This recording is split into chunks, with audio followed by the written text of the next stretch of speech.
நள்ளிரவில் சுதந்திரம்.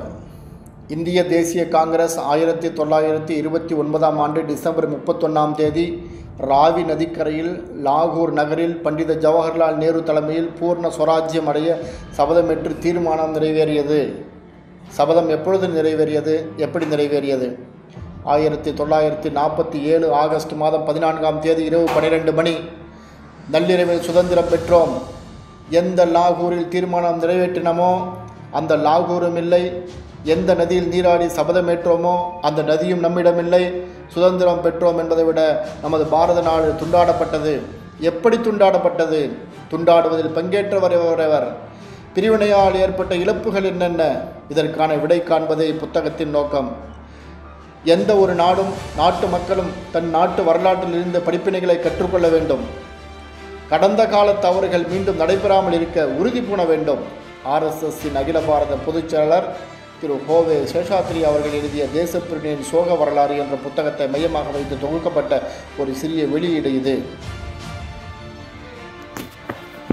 போராட்டமே நமது வரலாறு. நமது பாரத நாடு சுமார் 800 ஆண்டுகள் முஸ்லிம்களின் ஆட்சியின் கீழ் இருந்தது. பின்னர் சுமார் 200 ஆண்டுகள் ஆங்கிலேயர்கள் ஆண்டார்கள். அப்படி என்றால் நமது நாட்டின் 1000 வருஷ வரலாறு அடிமை வரலாறா? இல்லை. ஒவ்வொரு காலகட்டத்திலும் இந்த நாட்டின் ஒவ்வொரு பகுதியிலும் சுதந்திரம் வேண்டி மன்னர்கள், புரட்சியாளர்கள், மிலேச்சர்களை எதிர்த்து போராடிக்கொண்டே இருந்தார்கள். எந்த ஒரு காலகட்டத்திலும் இந்த நாடு மிலேச்சர்களின் ஆட்சியை ஏற்றுக்கொண்டதே இல்லை.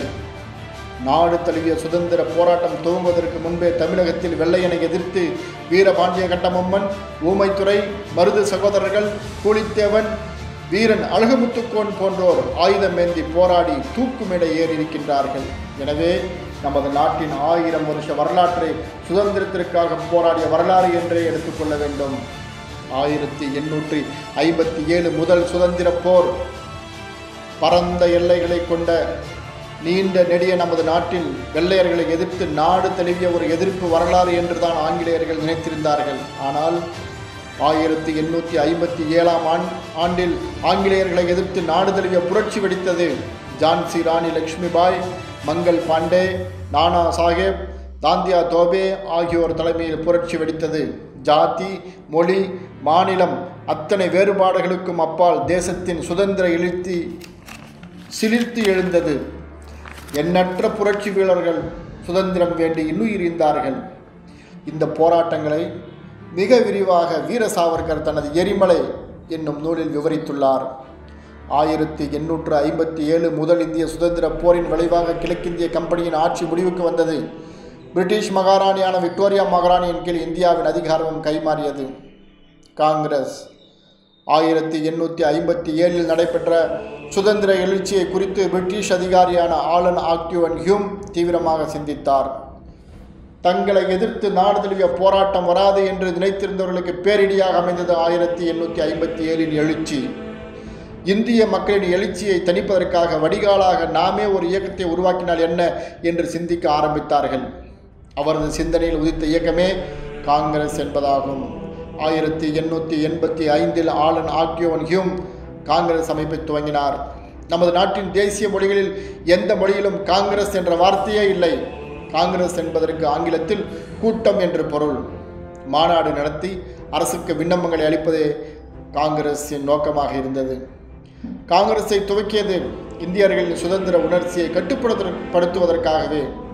ஆரம்ப காலத்தில் நடைபெற்ற காங்கிரஸ் மாநாடுகளில் அந்தந்த மாகாண ஆங்கிலேய கவர்னர்களே தலைமை தாங்கினார்கள். காங்கிரஸ் இயக்கத்தை முதலில் துவக்கியது ஆங்கிலேயர்கள்தான். அதனால் தானோ என்னவோ இன்றும் கூட காங்கிரஸ் இயக்கத்துக்கு தலைமை தாங்க இந்தியாவைச் சேர்ந்த எவரும் கிடைக்கவில்லையே போலும் இத்தாலியை சேர்ந்தவரை காங்கிரஸ் தலைவராக ஏற்றுள்ளார்கள். அமெரிக்காவில் உள்ள சிகாகோ நகரில் சர்வசமய மாநாடு நடந்தது. மாநாட்டை ஏற்பாடு செய்தவர்கள் கிறிஸ்துவர்கள். உலகம் முழுவதும் உள்ள மதங்களின் பிரதிநிதிகளை அழைத்து மாநாட்டில் பேசச் சொன்னார்கள். அவர்களின் நோக்கம் உலகிலேயே கிறிஸ்துவ மதம்தான் சிறந்தது என்பதனை உணர்த்துவதே. நமது அதிர்ஷ்டமோ அல்லது அவர்களின் துரதிர்ஷ்டமோ மாநாட்டிற்கு விவேகானந்த சுவாமி சென்று கலந்து கொண்டார். மாநாட்டின் நோக்கமே தலைகீழாக மாறியது. மாநாட்டிலேயே முத்திரை பதித்தவர் சுவாமி விவேகானந்தர் மட்டுமே. 100 ஆண்டுகளுக்கு பிறகும் கூட இன்றைக்கும் சிகாகோ சர்வசமய மாநாடு என்றாலே நினைவுக்கு வருவது சுவாமி விவேகானந்தர் மட்டுமே. அதுபோல ஆங்கிலேயர்களின் ஆட்சிக்கு பாதுகாப்பு அரணாக துவங்கியது காங்கிரஸ் இயக்கம். அவர்களின் நோக்கத்தில் இருந்து திசை மாறியது. பால கங்காதர திலகரும் வ.உ. சிதம்பரனாரும் காந்திஜியும் காங்கிரஸில் அடியெடுத்து வைத்தார்கள். சுயராஜ்யம் எங்கள் பிறப்புரிமை என்று கர்ஜித்தார் திலகர். இறைவன் அருளால் அதுவே காங்கிரஸின் நோக்கமாக மாறியது.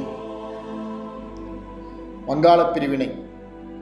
அன்று வங்காள மாகாணம் என்று அழைக்கப்பட்ட பகுதி மிகவும் விரிவானது. இன்றைய வங்காளம், அஸ்ஸாம், பீகார், ஒரிசா ஆகிய மாநிலங்கள் அதில் அடங்கியிருந்தன.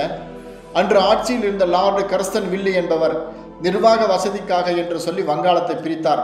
நிர்வாக வசதி என்று சொன்னது அப்பட்டமான பொய்யாகும். அந்த மாகாணத்தில் நிலவிய ஒருமைப்பாட்டையும் ஒற்றுமையையும் தேசபக்தியும் தகர்த்து விட வேண்டும் என்பதுதான் கர்சனின் நோக்கமாக இருந்தது. என்ன ஆச்சரியம்! நாடு முழுவதும் வங்க பிரிவினைக்கு கடும் எதிர்ப்பு உருவானது. இவ்வளவு பெரிய எதிர்ப்பும் கண்டனமும் வரும் என்று கர்சன் நினைத்து கூட பார்த்திருக்க மாட்டார். மாகாண பிரிவினை என்று சாதாரணமாக மக்கள் ஏற்றுக்கொள்ளவில்லை.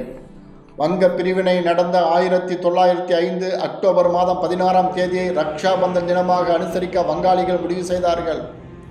பாரிசால் நகரில் கங்கையின் புனித நீராடிவிட்டு 50,000க்கும் மேற்பட்ட மக்கள் ஒன்று கூடி சபதமேற்றார்கள். வந்தே மாதரம் என்று அவர்கள் எழுப்பிய முழக்கம் விண்ணை முட்டியது. ஐக்கிய வங்காளத்தை அடைந்தே தீர்வோம் என்ற சபதத்தை ரவீந்திரநாத் தாகூர் முழங்கினார். வங்க பிரிவினையை இந்துக்களும் முஸ்லிம்களும் சேர்ந்து கண்டனம் செய்தார்கள். கர்சன் தனது பிரித்தாளும் சூழ்ச்சியால் இந்துக்களிடமிருந்து முஸ்லிம்களை பிரிக்க துவங்கினார். டாக்காவில் சிறப்பு கூட்டம் நடத்தி அதில் கிழக்கு வங்காளம் முஸ்லிம் மாகாணமாக இருக்கும் என்று அறிவித்தார். முஸ்லிம்களின் பிரிவினை மனப்பான்மைக்கு விதை விதைத்தார்.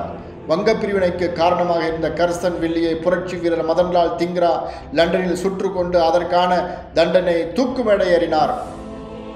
வங்க பிரிவினை நாடு முழுவதிலும் ஒரு சுதந்திர வேட்கையை உருவாக்கியது. முஸ்லீம் லீக். 1906 டிசம்பர் 30ஆம் தேதி முஸ்லீம் லீக் துவங்கப்பட்டது. ஆகா கான் அதன் நிரந்தர தலைவரானார். முஸ்லிம்கள் தனி இனம், இந்துக்கள் தனி இனம் என்றெல்லாம் பேசி சமுதாயத்தை பிரிக்க துவங்கினார்கள். முஸ்லிம்களுக்கு தனியாக சட்டமன்ற பாராளுமன்ற தொகுதிகள் ஒதுக்க வேண்டும் என்று கோரிக்கைகள் வைத்தார்கள்.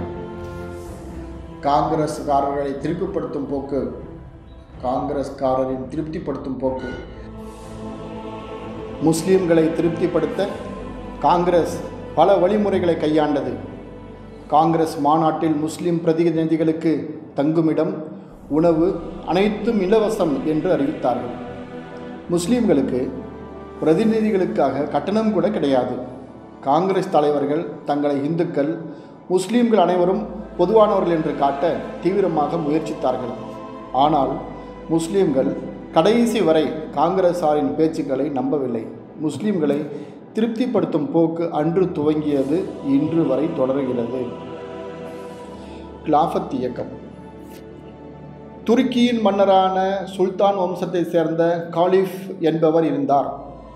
இவர் தன்னை அல்லாவின் பிரதிநிதியாகவும் இஸ்லாமிய சமுதாயத்திற்கு உலகத் தலைவராகவும் அறிவித்திருந்தார். முதல் உலகப் போரில் ஜெர்மனிக்கு ஆதரவாக துருக்கி இருந்தது. இதனால் கோபமுற்ற பிரிட்டிஷார் போர் முடிந்ததும் துருக்கியை துண்டு துண்டாக்கினார்கள். துருக்கியில் ஊழல் மிகுந்து பலவீனமாக இருந்த கலீஃபா ஆட்சி முடிவுக்கு வந்தது. அபார ஆற்றல் வாய்ந்த புரட்சிகர தலைவர் கமால் பாட்ஷா என்பவர் ஆட்சிக்கு வந்தார்.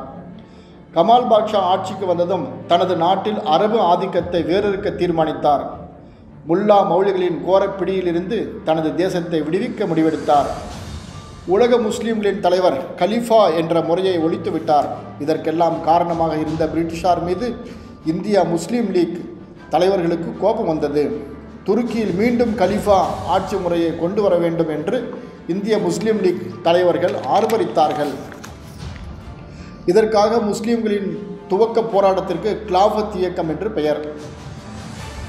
முஸ்லீம் லீக் தலைவர்கள் கிலாஃபத் இயக்கத்திற்கு ஆதரவு தருமாறு காங்கிரஸ் தலைவர்களை கேட்டுக்கொண்டார்கள்.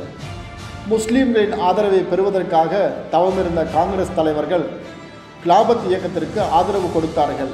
கிலாபத் இயக்கத்திற்கு ஆதரவாக காந்திஜி பிரிட்டிஷாருக்கு எதிராக ஒத்துழையாமை இயக்கத்தை துவங்கினார். காந்திஜியின் மனப்பான்மை எப்படி இருந்தது என்றால், கிலாஃபத் பிரச்சனையில் வெற்றி பெறுவதற்காக தேவைப்பட்டால் சுயராஜ்ய பிரச்சனையை கூட தள்ளி வைப்பேன் என்றார். இவ்வாறு செய்வதன் மூலம் முஸ்லிம்களின் ஆதரவை காங்கிரஸ் பக்கம் இழுத்துக்கொள்ள முடியும் என்று காந்திஜி நம்பினார்.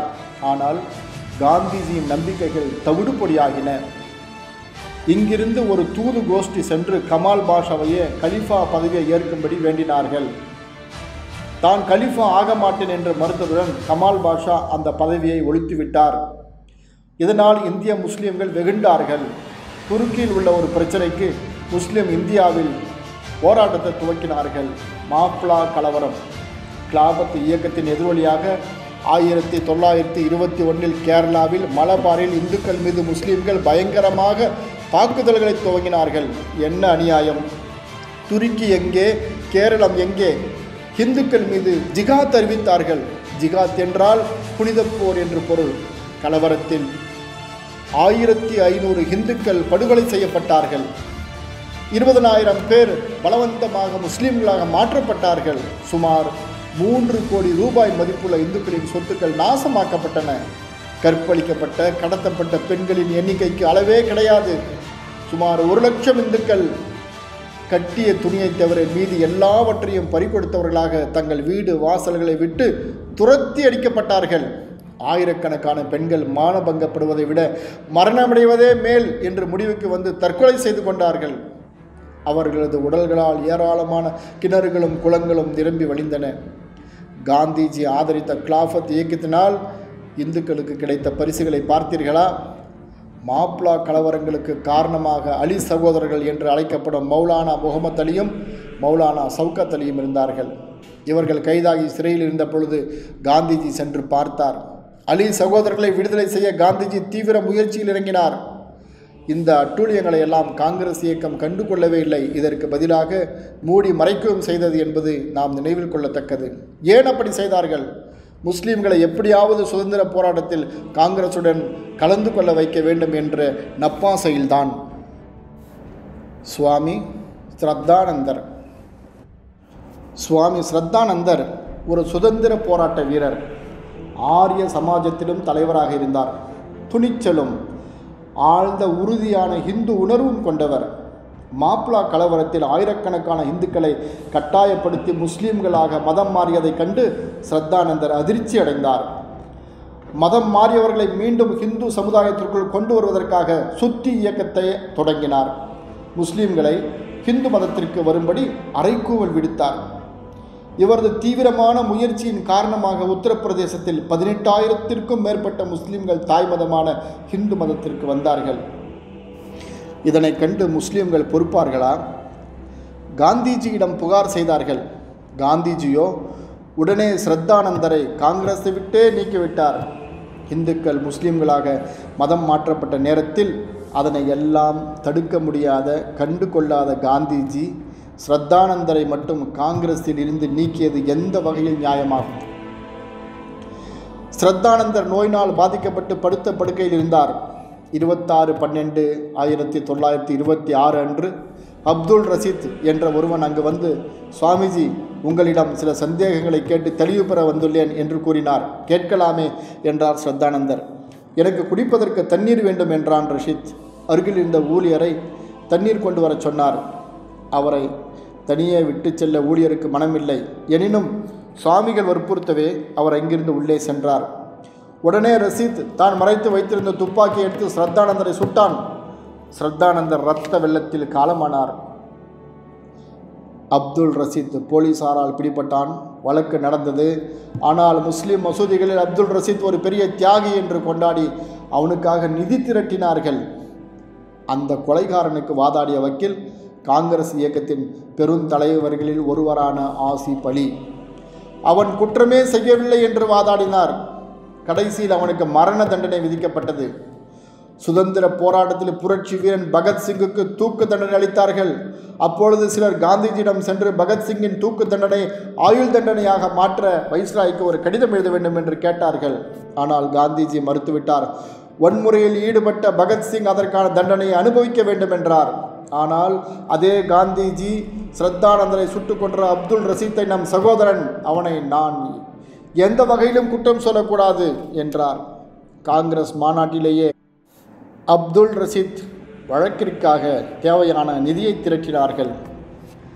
காந்திஜியின் பரந்த மனப்பான்மையை என்னவென்று சொல்வது? ரகுபதி ராகவ ராஜாராம்.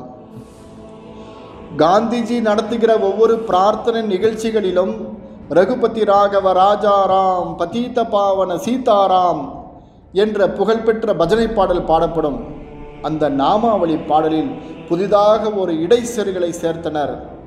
ஈஸ்வர அல்லாஹ் தேரே நாம் சபுகோ சண்மதி தே பகவான் என்று பாடினார். அதாவது ஈஸ்வரனும் அல்லாவும் ஒன்றே என்று பொருளாகும்.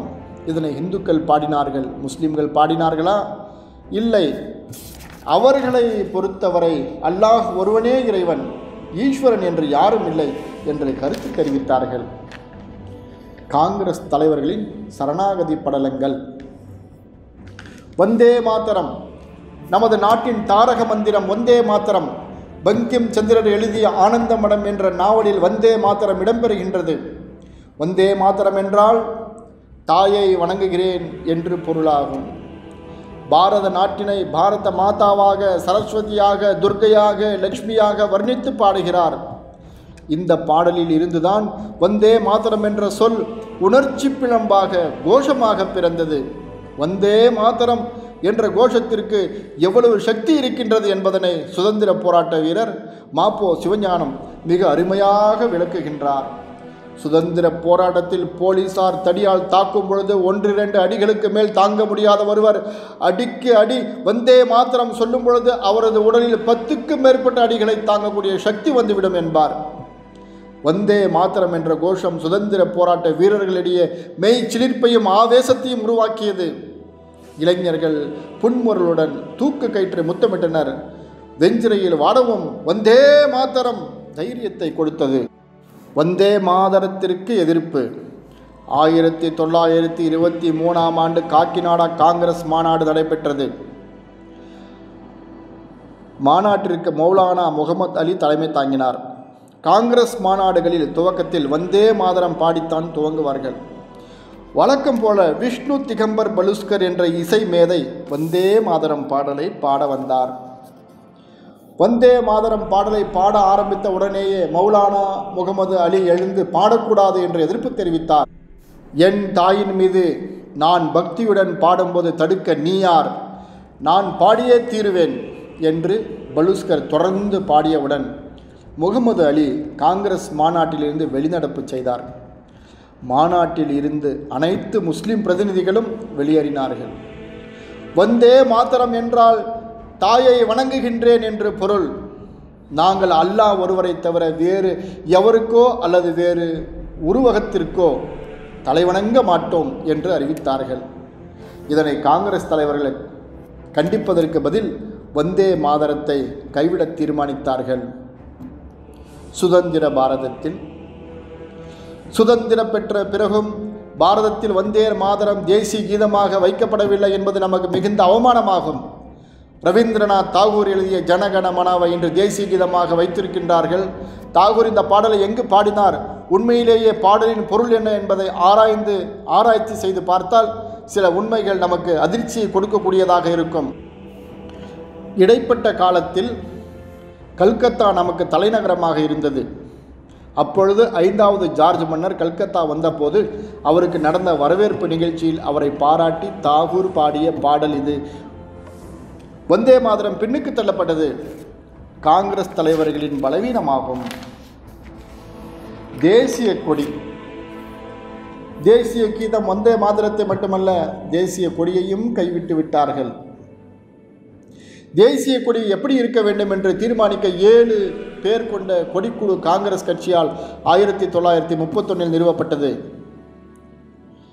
சர்தார் பட்டேல், டிபி காலேஸ்கர், அப்துல் கலாம் ஆசாத், ஹர்டிக்கர், மாஸ்டர் தாராசிங், பட்டாபி சீதாராமையா, ஜவஹர்லால் நேரு ஆகியோரை கொண்ட இந்த குழு நாடு முழுவதும் சுற்றுப்பயணம் செய்து மக்களை சந்தித்து ஒரு ஆய்வு நடத்தியது.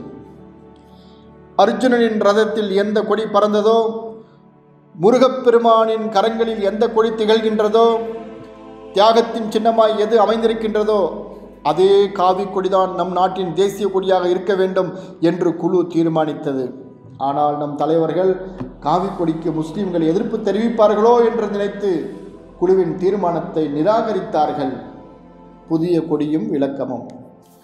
காவி, வெள்ளை, பச்சை கொண்ட மூவர்ண கொடியை உருவாக்கினார்கள். காவி இந்துக்களுக்காகவும், பச்சை முஸ்லிம்களுக்காகவும், வெள்ளை கிறிஸ்துவர்களுக்காகவும் என்று வகுப்புவாதத்தின் அடிப்படையிலேயே கொடியை உருவாக்கினார்கள். ஆனால் காவி தியாகத்தையும், பச்சை பசுமையையும், வெள்ளை சமாதானத்தையும் குறிக்கின்றது என்று புதிய வியாக்கியானம் கொடுத்தார்கள்.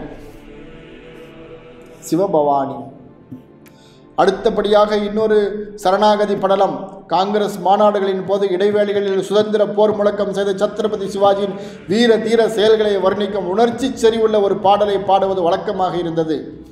மாவீரன் சிவாஜியின் காலத்தில் வாழ்ந்த கவி பூஷன் என்னும் கவியின் பாடல் அது. கேட்பவர்களுக்கு மெய் சிலிர்ப்பும் மகத்தான தியாகங்களை செய்ய ஊக்கமும் உத்வேகமும் அளிக்கும் பாடல் அது. முஸ்லிம் தலைவர்கள் சிலருக்கு அது பிடிக்கவில்லை என்ற ஒரே காரணத்திற்காக சிவபவானி என்ற அந்த பாடலை பாடுவதும் நிறுத்தப்பட்டது. பசு கொலை. இந்துக்கள் பசுவை தெய்வமாக கருதுகின்றார்கள். 30 முக்கோடி தேவர்களும் காமதேனுவின் உடலில் உரைகின்றனர் என்று நம்புகின்றோம். ஒரு சந்தர்ப்பத்தில் காந்திஜியிடம் ஒருவர் கேள்வி கேட்டார். சுதந்திரம் கிடைத்தவுடன் நீங்கள் இந்த நாட்டின் பிரதமரானால் நீங்கள் போடும் முதல் உத்தரவு எதுவாக இருக்கும் என்று கேட்டார்கள். காந்திஜி அளித்த பதில், பசுக்களை கொல்லக்கூடாது என்று சட்டம் கொண்டு வருவேன் என்றார். ஆனால் இன்று வரை காந்திஜியின் விருப்பமும் ஆசையும் பூர்த்தி செய்யப்படவில்லை. இன்றைய நாள் வரை பசுவதை தடை சட்டம் நமது நாட்டில் கொண்டு வரப்படவில்லை. காரணம், முஸ்லிம்கள் மனது புண்படக்கூடாது என்ற ஒரே காரணத்திற்காக. இந்துக்கள் மனது புண்படலாமா? இந்துக்களுக்கு என்று ஒரு மனது ஒன்றும் இல்லை என்று காங்கிரஸ் தலைவர்கள் நினைத்தார்களோ என்னவோ. காணல் நீர் பசுவதையை அனுமதித்தது. ரகுபதி ராகவ பாட்டை மாற்றியது. வந்தே மாதரம் கீதத்தை வெட்டி சுருக்கியது. கொடியில் முழு காவியை விட்டு கொடுத்தது. சிவாஜியின் சிவபவானியை மறந்தது. இப்படியாக காங்கிரசார் செய்த செயல்கள் காரணமாக இந்துக்களின் உரிமைகள் மழுங்கடிக்கப்பட்டன. ஹிந்து முஸ்லீம் ஒற்றுமை என்ற காணல் நீரை தேடி ஓடிய காங்கிரசின் ஒரே சாதனை இந்துக்களின் தன்மானத்தை சிதைத்து, தன்னம்பிக்கையை அழித்து, மனோபலத்தை உடைத்த சாதனைதான். சாவர்கரின் அழைப்புகள். சுதந்திர போராட்ட வீரர் வீர சாவர்கர் அந்த சமயத்தில் ஒரு கோஷத்தை எழுப்பினார். If you come with you, if you do not come without you, if you oppose even in spite of you என்றார். நீங்கள் எங்களுடன் வந்தால் உங்களுடன் சேர்ந்து போராட்டத்தில் ஈடுபடுவோம். நீங்கள் வராவிட்டால் நாங்கள் தனியே போராடுவோம். நீங்கள் எதிர்த்தால் உங்களை மீறி செயல் என்று அறைகூவல் விடுத்தார். முஸ்லிம்களிடம் இது போல உறுதியாக சொல்லக்கூடிய தைரியமோ துணிச்சலோ காங்கிரஸ் தலைவர்களுக்கு இல்லாததால் முஸ்லிம்களின் தேவையற்ற கோரிக்கைகளுக்கு கூட தலை தாழ்த்தியே வந்தார்கள். இதன் விளைவாகத்தான் அவர்கள் தனிநாடு கோரிக்கை வைக்கும் அளவுக்கு வந்தார்கள். தனிநாடு பாகிஸ்தான் கோரிக்கை. இந்தியாவில் முஸ்லிம்களுக்கென்று தனி நாடு தேவை என்பதை அதிகாரப்பூர்வமாக அறிவித்தார் சர் முகமது இக்பால் என்ற கவிஞர். 1930 அலகாபாத்தில் நடைபெற்ற முஸ்லீம் லீக் மாநாட்டில் தலைமை தாங்கி பேசும்பொழுது அந்த அறிவிப்பை வெளியிட்டார். ஆனால் பாகிஸ்தான் என்ற சொல்லை முதலில் அறிவித்தவர் சௌத்ரி ரஹமத் அலி என்ற கேம்பிரிட்ஜ் பல்கலைக்கழக மாணவர்தான். பி என்ற எழுத்து பஞ்சாபையும், ஏ ஆப்கானையும் வடமேற்கு எல்லைப்புற மாகாணம், கே காஷ்மீரையும், எஸ் சிந்து மாநிலத்தையும், டேன் பலுசிஸ்தானையும் குறிக்கும் என்று கருதி பாகிஸ்தான் என்ற சொல்லை வெளியிட்டார். இதற்கு புனிதர்களின் நாடு என்று பொருள்படும் என்று விளக்கமளித்தார்கள். இது முஸ்லிம்களிடையே பாகிஸ்தான் பற்றிய எண்ணங்கள் ஊற்றெடுக்க தூண்டியது. காஃபிர். முஸ்லிம்கள் அல்லாதவர்களை காஃபிர் என்று அழைத்தார்கள். நாங்கள் காஃபிர்களோடு சேர்ந்து வாழ மாட்டோம் என்றார்கள். முஸ்லிம்களுக்கு தனி நாடு பாகிஸ்தான் வேண்டும் என்ற கோரிக்கையை முஸ்லீமிக் தலைவர் ஜின்னா வலியுறுத்த ஆரம்பித்தார். காங்கிரஸ் தலைவர்கள் எதிர்ப்பு. ஜின்னாவின் பாகிஸ்தான் கோரிக்கையை கேட்டதும் காங்கிரஸ் தலைவர்கள் கடுமையாக எதிர்ப்பு தெரிவித்தார்கள்.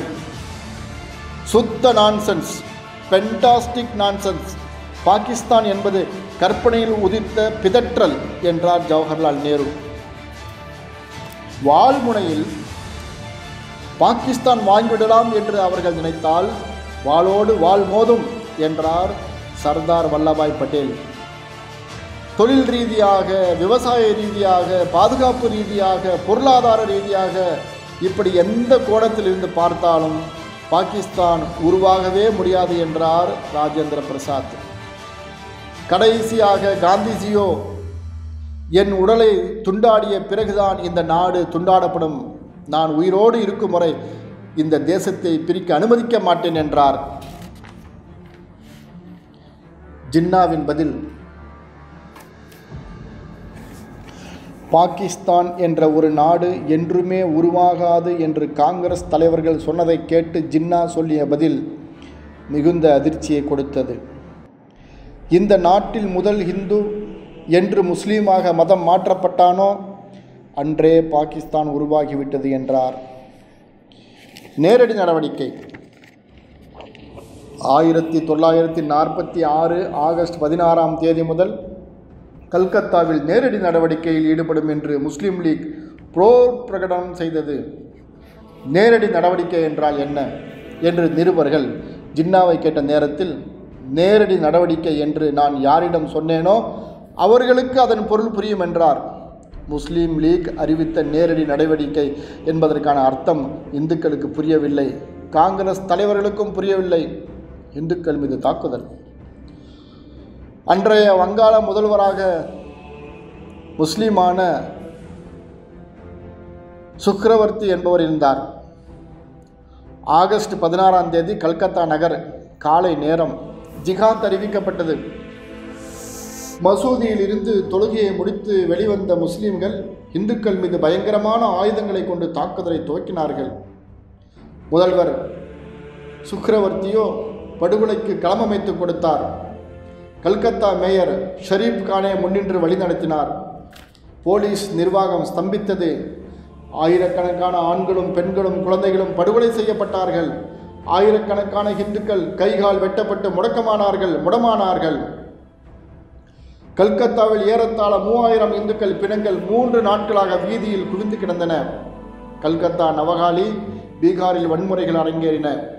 சுமார் 1,00,000 இந்துக்கள் தங்களின் சொத்து சுகங்களை எல்லாம் இழந்து அனாதைகளாக நின்றார்கள்.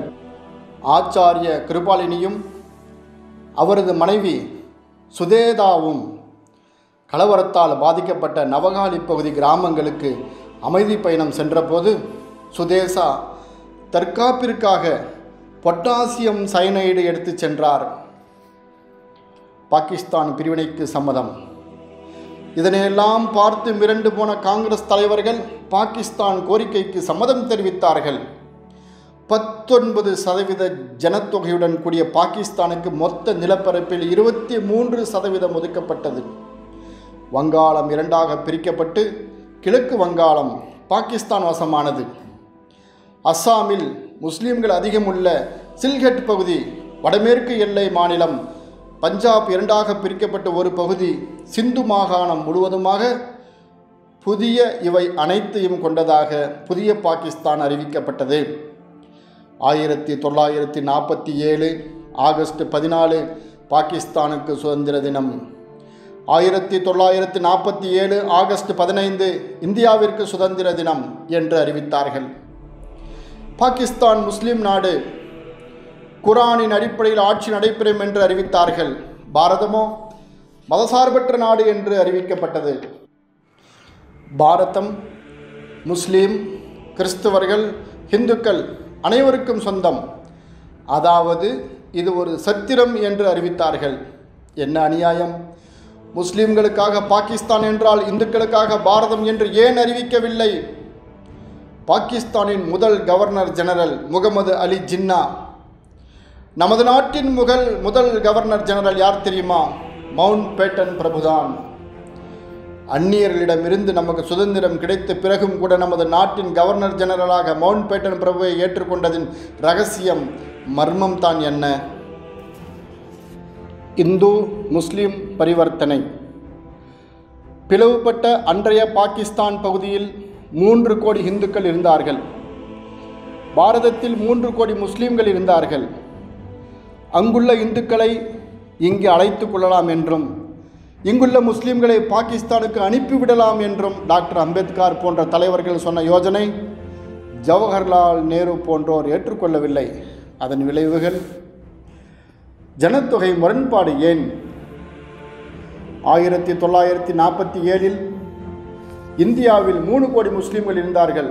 இன்றோ சுமார் 10 கோடி முஸ்லீம்களுக்கும் மேலாக பெருகியுள்ளார்கள். ஆனால் 1947 பாகிஸ்தானில் 3 கோடி இந்துக்கள் இருந்தார்கள். இன்றோ சுமார் 65 லட்சம் இந்துக்கள் மட்டுமே இருக்கின்றார்கள். ஏன் இந்த முரண்பாடு? இதற்கான விளக்கத்தை மதசார்பின்மை பேசும் தலைவர்கள் எவராவது தருவார்களா? ஆடுவோமே பல்லு பாடுவோமே. இங்கே நாம் மகிழ்ச்சியுடன் சுதந்திர தினம் கொண்டாடி கொண்டிருந்த நேரத்தில் பாகிஸ்தான் பகுதியில் இருந்த இந்துக்கள் மீது முஸ்லிம்கள் படு பயங்கரமான தாக்குதல்களை தொடுத்தார்கள். இந்துக்கள் படுகொலை. பாகிஸ்தானிய பகுதியில் உள்ள இந்துக்கள் மரணத்தின் பிடியில் சிக்கி தவித்தார்கள். ஆயிரக்கணக்கானவர்கள் படுகொலை செய்யப்பட்டார்கள். உயிருக்கு பயந்த எண்ணற்றோர் முஸ்லீம்களாக மதம் மாறினார்கள். பெண்கள் மானபங்கப்படுத்தப்பட்டார்கள். தூக்கிச் செல்லப்பட்டு பகிரங்கமாக விற்பனை செய்யப்பட்டார்கள். மானம் காக்க பலர் தீயில் குதித்து மாண்டனர். விஷம் குடித்து இறந்தவர்கள் எத்தனையோ. லட்சக்கணக்கானோர் அகதிகளாக டெல்லி நோக்கி ஓடோடி வந்தார்கள். கணவரை பறிகொடுத்த மனைவியர், மனைவியை பறிகொடுத்த கணவர்கள், பெற்றோர்களை இழந்த குழந்தைகள், அகதிகளாக வந்த காட்சி சொல்ல முடியாத துயரங்களாகும். அகதிகளாக வந்தவர்கள் ரயில்கள் மீதும் தாக்குதல் நடத்தினர். டெல்லி வந்த ரயில் பெட்டியில் பிண குவியல்கள், கை கால்கள் இழந்தவர்கள். பாகிஸ்தான் முடிவானவுடன் அந்த பகுதியில் இருந்த இந்துக்கள் அனைவரையும் பத்திரமாக இங்கு கொண்டு வந்து சேர்க்க எந்த ஏற்பாடுகளும் செய்யப்படவில்லை. RSS உதவி. நடுங்கும் குளிரில் டெல்லியில் அகதிகளாக வந்த இந்துக்களுக்கு தங்குமிடம், உணவு, கம்பளி, போர்வை போன்ற தேவையான அனைத்து உதவிகளையும் RSS இயக்கம் பரிவோடு ஏற்று செய்தது. பாகிஸ்தானுக்கு 55 கோடி இந்துக்கள் இத்தகைய துயரங்களை அனுபவித்துக் கொண்டிருந்த வேளையில் காந்திஜியோ பாகிஸ்தானுக்கு நமது ஒப்பந்தப்படி கொடுக்க வேண்டிய தொகை ரூபாய் 55 கோடியை உடனடியே கொடுக்க வேண்டும் என்று வலியுறுத்த ஆரம்பித்தார். இந்தியாவில் இந்து முஸ்லீம் பிரச்சனையை தீர்த்து அமைதியை கொண்டு வர ஒரே வழி முஸ்லீம்களின் கோரிக்கைகள் அனைத்தையும் நிறைவேற்றுவதுதான் என்று காங்கிரசும் மகாத்மா காந்தியும் நினைத்தார்கள். ஆகவே காங்கிரஸ் தலைவர்கள் யாரும் முஸ்லீம்களின் நியாயமற்ற மனப்பான்மையையும் நடவடிக்கைகளும் கண்டிக்க வேண்டும் என்று எண்ணம் கூட எழவில்லை. காந்திஜி ஜின்னாவை எப்பொழுதும் காய்தே ஆஜம், பெரிய தலைவர் என்று அழைத்தார்.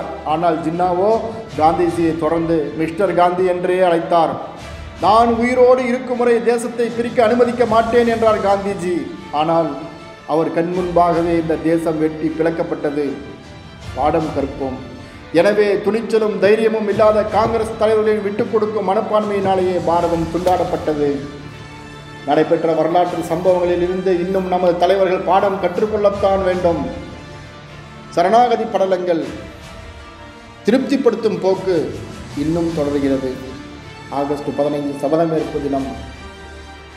ஒவ்வொரு ஆண்டும் ஆகஸ்ட் 15ஆம் தேதியை சபதமேற்பு தினமாக கொண்டாட வேண்டும். பிரிவினையில் பலியானவர்களுக்கு அஞ்சலி செலுத்துவதுடன் அகண்ட பாரதம் ஏற்பட சபதமேற்க வேண்டும். என்று காண்போம் எங்கள் சிந்துவை என்று நமது இதயம் இயங்க வேண்டும். காலம் செல்ல செல்ல இயற்கை சக்திகள் சிலிர்த்தெழுந்து 3 நாடுகளுக்கும் இடையே உள்ள செயற்கையான தடுப்பு சுவர்களை தகர்க்கும். மீண்டும் அகண்ட பாரதம் உருவாகும். பல நூற்றாண்டுகளுக்கு முன்பு தன் சொந்த மண்ணிலிருந்து விரட்டப்பட்ட யூதர்கள் உயர்ந்த தேசபக்தியாலும் யூத மக்களின் அயராத உழைப்பினாலும் கடைசியில் இஸ்ரேலை அடைந்தார்கள். கிழக்கு ஜெர்மனி, மேற்கு ஜெர்மனி என ஆதிக்க சக்திகளால் பிரிக்கப்பட்ட ஜெர்மனி இன்று ஒன்றாக இணைந்து காட்சி தருகின்றது. இந்த அரிய செய்திகள், உதாரணங்கள் நமக்கு நம்பிக்கை அளிக்கட்டும். தேசம் ஒன்றாக வேண்டும் என்ற லட்சியம் மக்கள் இதயத்தில் சுடர்விட்டு பிரகாசித்துக் கொண்டிருக்க வேண்டும். ஒன்றுபட்ட பாரதத்தின் திருவுருவை மக்கள் இதயத்தில் பதித்திருக்க வேண்டும். பாரத மாதா உயர்ந்த சிம்மாசனத்தில் அமர்ந்து உலகத்திற்கே வழிகாட்டும் நாள் வெகு தூரத்தில் இல்லை. நமது பிரார்த்தனை, எல்லாம் வல்ல இறைவனே, பாகிஸ்தானை உருவாக்க முஸ்லிம்கள் முயற்சித்த காலகட்டத்தில் கொல்லப்பட்ட, ஊனமாக்கப்பட்ட வீடுகளில் இருந்து விரட்டி அடிக்கப்பட்ட பல லட்சக்கணக்கான இந்துக்களின் ஆன்மா நற்கதி அடைய வேண்டும் என பிரார்த்திக்கின்றோம். மீண்டும் இந்த நிலை எந்த நாளும் உருவாகாமல் இருக்க எங்களது உடல், மனம், அறிவில் சக்தி வடிவமாக குடிக்கொண்டு ஆண்டவா அருள் புரிய வேண்டும். இமயம் முதல் குமரி வரை உள்ள இந்துக்களாகிய நாங்கள் அனைத்து வேறுபாடுகளையும் மறந்து ஒருங்கிணைந்து ஒரு உடலைப் போல, ஒரு குடும்பத்தைப் போல விராட்ட வடிவமாக எழுந்து நின்று அகண்ட பரிபூரண இந்துஸ்தானத்தை உருவாக்கி பாரத நாடு உலக குருவாக ஆக வேண்டி உந்தன் திருவடியில் மனமுருகி பிரார்த்திக்கின்றோம். எங்களது பிரார்த்தனையை நிறைவேற்றி அருள் புரிய வேண்டும். பாரத் மாதா கி ஜெய்.